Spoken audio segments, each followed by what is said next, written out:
Hey everybody, welcome to Jimmy's Records and Tapes. I'm Jimmy Pardo. This week we're talking about 1975. We've got it on vinyl, CD and cassette. We've got pop, rock, heavy metal, punk, funk, rap, and new wave.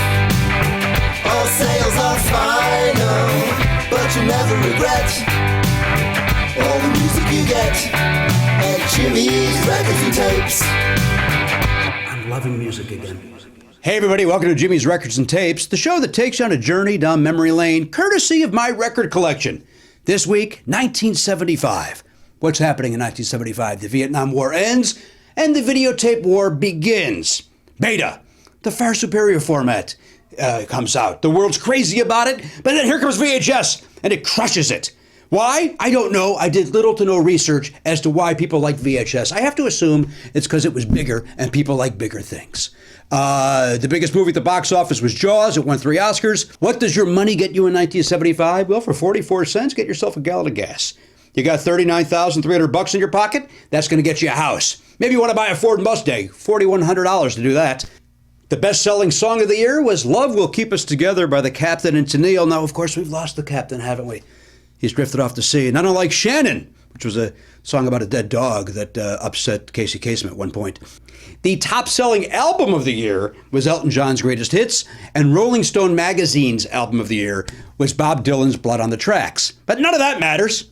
I'm going to be talking about an album from Jimmy's Records and Tapes today, and that album is Bruce Springsteen's Born to Run. An album that went to Billboard's chart. It topped out at number 3. I'm not a huge Springsteen fan, right? I don't really like him all that much. I like this album, and I like Tunnel of Love, and a couple of songs off Lucky Town. Otherwise, I'm not a big Bruce guy, but this album is important to me for this reason. I first heard the song, we were coming back from my family, and I were at a place called Phil's Beach, which was kind of, I don't know, I didn't do any research. I think it was a man-made lake. The northwest side of in the Chicago suburbs. Wauconda, I want to say, is where it was. Does that sound right? Wauconda? No, that's the place that's in that movie, Black Panther. So it can't be. I think it's Wauconda. I'm standing by Wauconda. Here's the thing.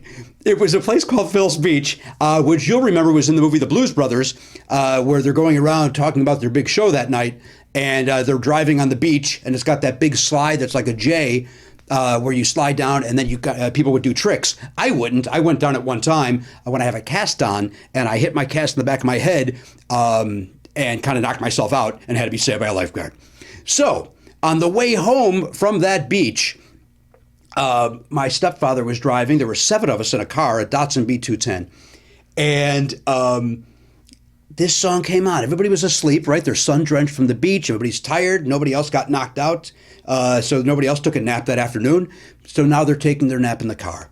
And my stepfather, Ron, is listening to classic rock, and he's listening to, I got to assume, WMET or The Loop. And this song came on, Born to Run by Bruce Springsteen. But he kind of flipped to the channel mid-song, and I heard it pick up, and for whatever reason, at 9 years old, I related to it. I got to get out of this town, man. This town's a death trap. It's a suicide rap. We got to get out while we're young. And it sang to me, but I couldn't, nobody else was awake. So I'm like, I don't know what the song is. And the DJ didn't back sell it, so I didn't know what the song was. And it just drove me nuts. A song never grabbed me like that before. And I kept on asking people, hey, what's that song about?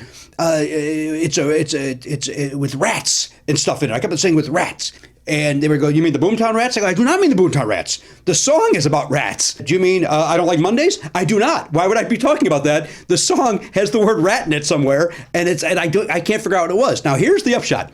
It took me till 1981 to figure out what song I was talking about, which is crazy because Bruce was on the cover of both Time. It's not like it was an obscure song, is my point. Bruce was on the cover of Newsweek. He's on the cover of Time.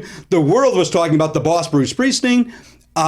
Yet I couldn't figure out what it was. I'm guessing it's because the word rat shows up nowhere in the effing song. So, many years later, once again, we're coming back from Phil's Beach, and we stop at Flipside Records, and it's playing. And I run to the counter, and I say, what is this?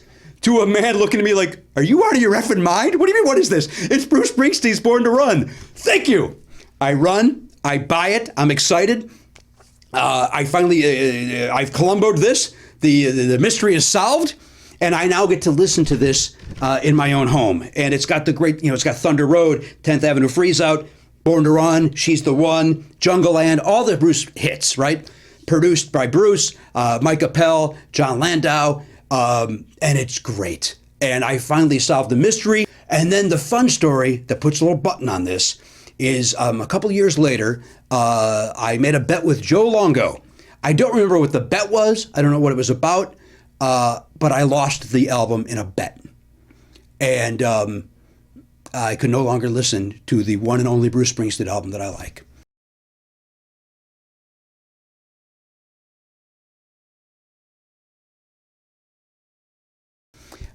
So there we go. That's the album of the week. Bruce Springsteen's Born to Run. Good songs, good story, good times. Hey everybody, it's time for this week's Quick Hit. This is where I'll talk about a 45 that was very popular in the certain year. This week, of course, is 1975.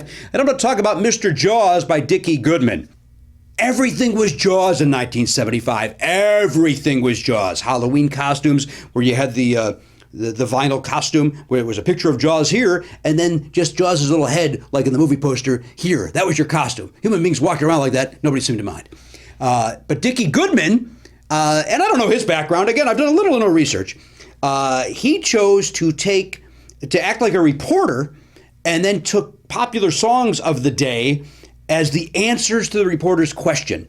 And as a 9-year-old boy, mother of God, did I love it. It was, it sang to me. First of all, I was obsessed with Jaws. I was obsessed with music. This had little snippets of all my favorite songs. And it's got the, I'll put in quotes, the hilarious Dickie Goodman as the reporter. Some examples of what Mr. Goodman would do. By the way, this song went all the way to Billboard's number 4. That's how big this thing was. It's a novelty song that got all the way to number 4 in the mid-'70s when rock and roll was really taking over. Now, here's some examples of what Mr. Goodman did. And if I had the 45, I would have taped this piece of paper on the back of that, as opposed to looking like an animal and just holding a piece of paper here. He would kind of talk like this. Mr. Jaws, what did she say when you grabbed her? And then Olivia Newton-John would sing, please, mister, please.